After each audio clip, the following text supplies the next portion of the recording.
Will now be proceeded with. I call the member for Newcastle. Thank you very much, Mr Acting Speaker. I rise today to update the Chamber on the ongoing closure of the Stockton Centre. The Stockton Centre is currently being closed down by the government, with 440 residents being moved into 88 group homes under a plan that friends and families of the Stockton Centre patients, or friends and families of Stockton Centre patients, are finding very difficult. As the plan is forging ahead, problems are being raised. Many patients are not dealing with the changes, and family members of patients of the Stockton Centre are raising questions, airing concerns about what will become of the residents who have high care need requirements. In the last week of April, the Newcastle Herald uncovered the fate of two of the displaced residents. One has died and the other is in hospital with serious health issues only weeks into their new accommodation arrangements. This is concerning news. The story goes on to say that the woman had become dehydrated in the group home. The father of the surviving woman said his daughter, who was 51 years of age, had been in Stockton for 46 years and had had phases of not eating or drinking. My colleagues and I in the Labor Party have called for a thorough and transparent investigation into how this occurred.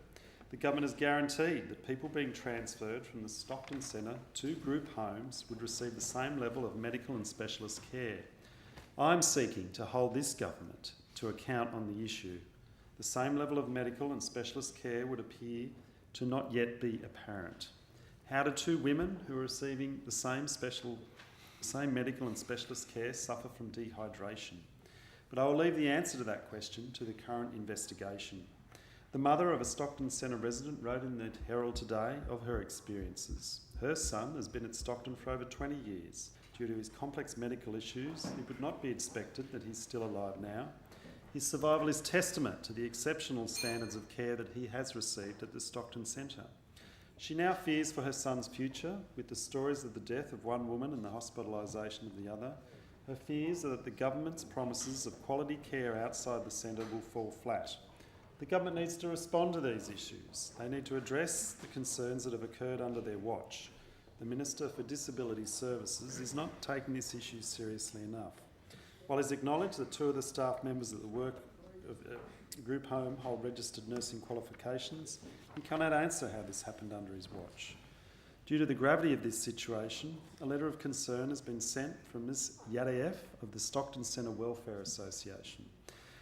The Shadow Minister for Disability Services, the member for Port Stephens and I sent a representation on her behalf to the Minister for Disability Services. In a letter she writes of 9 areas where she believes the reality of group home systems will fall short of the government's commitment.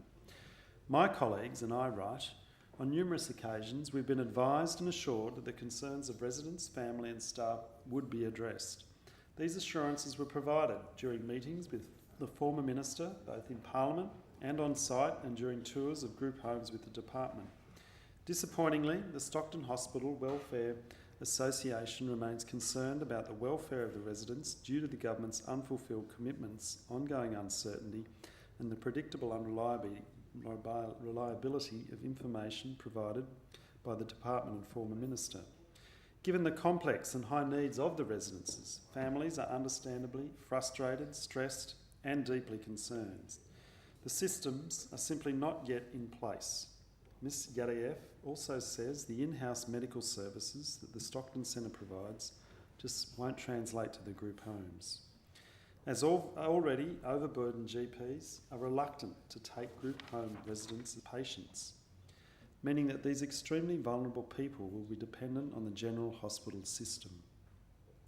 These systems are not in place and issues surrounding group homes are raising concerns.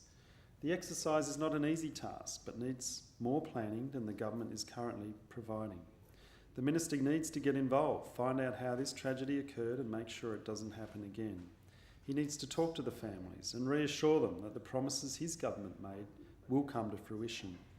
He needs to understand that this move is not about meeting timeframes or budgets. This is about moving the most vulnerable residents who have called the Stockton Centre home for many years, many decades, into a new accommodation scheme, which will not be an easy task. Finally, he needs to listen to people like Ms Yadev who know these residents and what they need. Mr Assistant Speaker. I call the member for Tweed.